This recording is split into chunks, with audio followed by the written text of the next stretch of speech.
Hey, happy day. Sharon Horne-Ellstrom here. Day 501 of What's She Up To Now?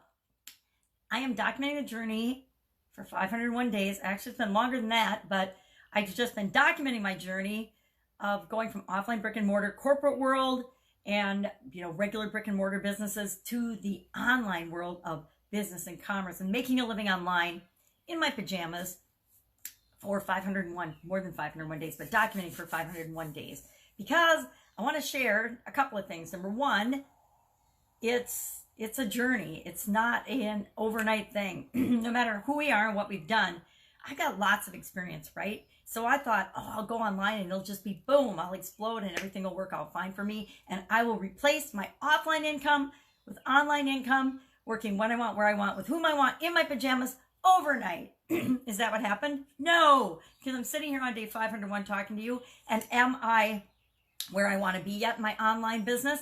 No, absolutely not. Am I further along than I was 500 days ago? Absolutely. Have there been bumps and turns in the road? Yep, that too. But I want to talk about patterns today, and not just the patterns on my robe. I want to talk about patterns of behavior, habits, rituals, things that work for us or things that absolutely work against us.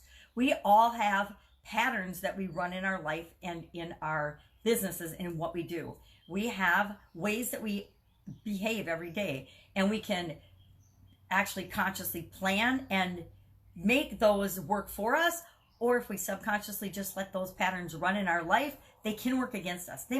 We all have patterns that work both for and against us, subconsciously and consciously, but we want to make sure that we're moving toward what it is that we want in our life with our businesses and our goals by setting up rituals and habits and patterns that work for us. Now, this is kind of a tough one because we do so much on autopilot.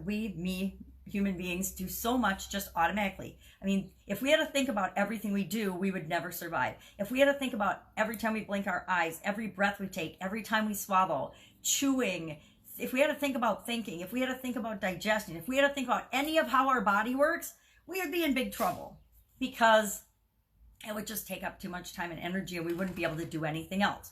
So it's good that a lot of things in our life run just on autopilot and run automatically for us. But some of those things, some of the experiences we've had can color our subconscious, and it can automatically make choices for us that aren't really in our best interest. They're in our best interest to keep us safe, but they might not be in our best interest in terms of moving us toward what it is that we want, and who we want to be in our life. I'm trying to think of an example of a pattern. I have a big procrastination pattern. It is easy for me to naturally procrastinate because I learned when I was young that sometimes if I didn't make a decision and if I just waited long enough, the decision would be made for me. I did that in a lot of things and it worked for me and it kept me safe, and I survived every day and it kept me safe. So I got this habit and this idea that putting off decisions, waiting to decide things until I had all the information or as much information and more information was okay. Now, sometimes, for the most part, when I was younger, that worked out in my favor because it was things that didn't really matter. If I didn't decide where my friends and I were going to go out to eat, if I didn't input to that, it didn't really matter. We ate somewhere, we had a good time, right? But as I got older, there were things that I didn't give input to, and situations and experiences and relationships that I didn't make a stand for what was right for me in, that ended up not in my favor, and that ended up, number one, negatively impacting me, my kids, negatively impacting my livelihood, negatively impacting, most of all, the worst thing that it negatively impacted was my self-esteem, my confidence, and my belief in myself, and what I could or couldn't do, what I did or did not deserve, what I was or was not capable of. And those things that I procrastinated on, those things that I didn't participate in, or those things that I went along with because it was just easier to go along with the flow, to stick in the relationship, to stay at the job, longer than I knew that I shouldn't have been there anymore. Stay in the relationship longer than long after I knew it was getting to be dysfunctional and I should have moved on. I think we've all found ourselves in those situations, and then you get to a breaking point and you're like, yep, this is the red wagon overflowing. I'm done. I'm moving on. I'm changing. But a lot of times it takes a catastrophe or a health event or something tragic to happen to not even necessarily to us, but something tragic outside of us that breaks through our do the same thing every day mode and causes us to realize, okay, I need to make that change too. So we all have these patterns that run in our lives. And I am just starting to consciously look at and say, okay, I'm running this pattern. Why am I doing this? And asking myself and noticing the pattern, because it isn't until I consciously notice that I'm doing something or behaving in a certain way that I can actually do anything about it or change. If I'm just running it on autopilot, I don't even know that it's happening. It's like with our beliefs. We all have all kinds of beliefs, and we're not born with any beliefs, right? We're born a clean slate. And over time, the experiences we have, the people we interact with, our environments, all give us, and our subconscious brain locks onto them, all of the beliefs that make us who we are. Now, a lot of those beliefs we've chosen. We believe them because we have chosen them again and again and again. We've had thoughts that we think over and over again, and that forms our beliefs. But a lot of them as well aren't things that we chose consciously. They're things that happened to us that we made a subconscious choice about. We didn't make a subconscious choice, or we just chose them on autopilot or automatically by default. And those patterns and those beliefs are running in our lives all the time. And we won't realize it until a belief that we've always been running comes up against a new situation or a new experience or a new belief that causes us to notice it and say, oh, that's why I don't have what I want in this area of my life. That's why I'm not in a relationship right now, because I've been running this pattern, this belief, and holy moly, I didn't even know that I was doing that. But I've been pushing people away and not being involved in relationships because of this pattern and these experiences that happened in my past. And those patterns appear in every aspect of our life. They're running in terms of how much we take care of ourselves, how healthy we are, our weight, our energy level, our movement, how flexible and how much we move and how much we physically interact with our world. They're acting in our relationships. They're acting in our businesses. They're acting in how we make a living. They're acting on us all the time. And the patterns that we've developed, again, sometimes they're serving us, sometimes they're not. I have discovered that I have some patterns that I actually created over the last several years that are totally effing with my life. And it's kind of insidious the way that they've snuck in under the radar. And I was busy doing other things and not paying attention to them. And now they're in my face and I'm like, okay, well, that explains this result that I am or am not getting. That explains it. So now that I see that, I can go back and I can say, all right, this is the pattern I've been running. This is the old story I've been telling myself. This is what I want to happen. What story do I need to be telling myself to be the person that has this, that has created this, versus the person that feels like they're stuck just living this pattern over and over and over again. I don't know if that makes sense, but there's a framework and a structure for success in absolutely everything, in our lives, in our businesses, in the world, if we step back and we look for those patterns. There's a success pattern. There's a success pattern for everything. And it's pretty much the same for everything. If you boil it down to the core of it, the crux of it, that what really works, how do you get anything that you want in life? Well, first you decide what you want, right? What do I want? Then you believe that you can have it. All you have to do is know and identify clearly what you want and know that you can have it. Believe that it's possible for you. Then you ask yourself, what needs to happen for this to happen in my life?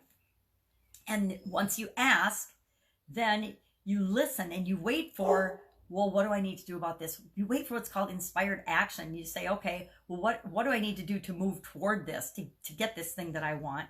And then finally, you just start taking action and you act. I believe, and I say to everybody that I work with, hey, every day move a step toward what it is that you want.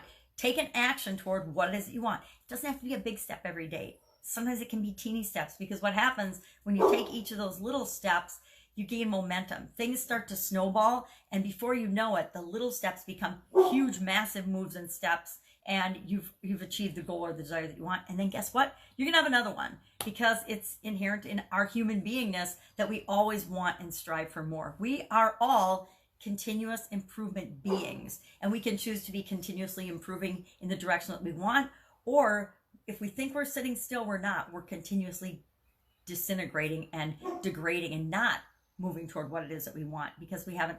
And that'll happen if we don't decide what we want. If we stay wishy-washy and want 20,000 different things and can never decide or focus long enough on what it is that we really want, that'll happen too. We'll just run and spin our wheels in place.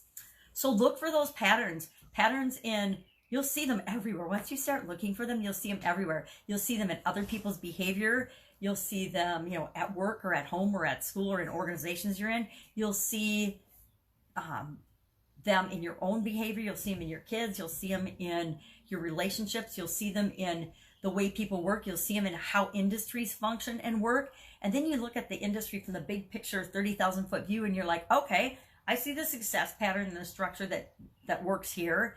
I'm going to insert myself into that success structure and that framework. And when you do that, it allows you to exponentially grow faster and move in leaps and bounds toward what it is that you want, not just the tiny steps that you start out with.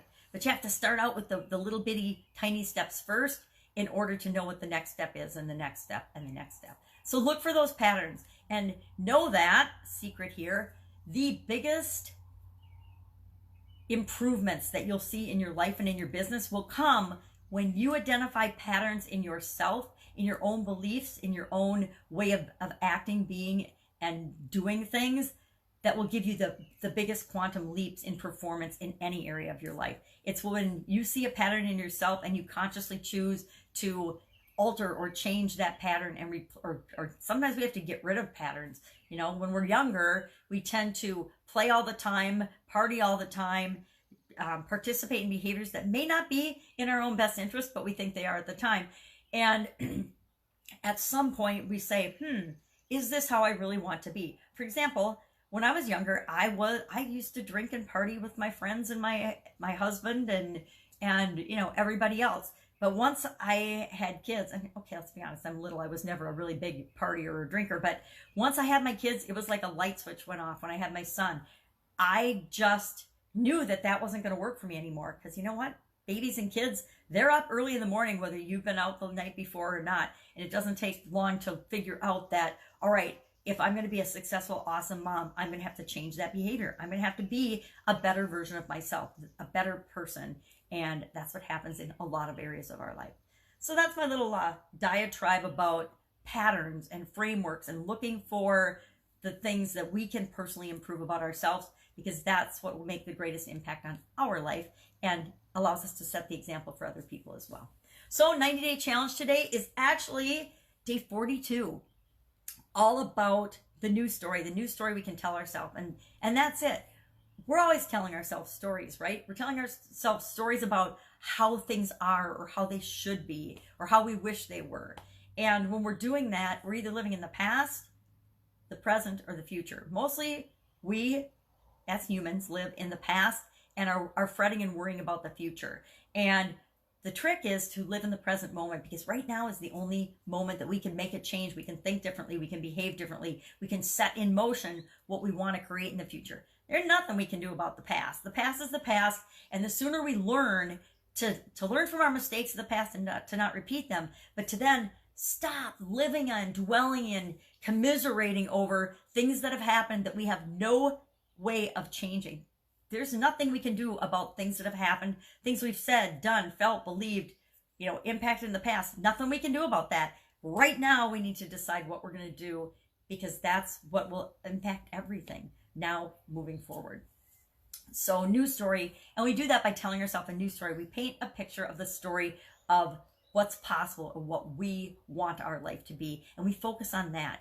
If I could share one secret that is, I think, the key to everyone's success, it is the ability to focus on the desired result, to focus on the future, to focus on the thing that you want. And I don't mean daydream all the time about that, but I mean know clearly in your mind what you want, and then every day in this moment be taking actions that move you toward that. So that's it. Well, make it an absolutely fantastic day, and of course I will be with you tomorrow.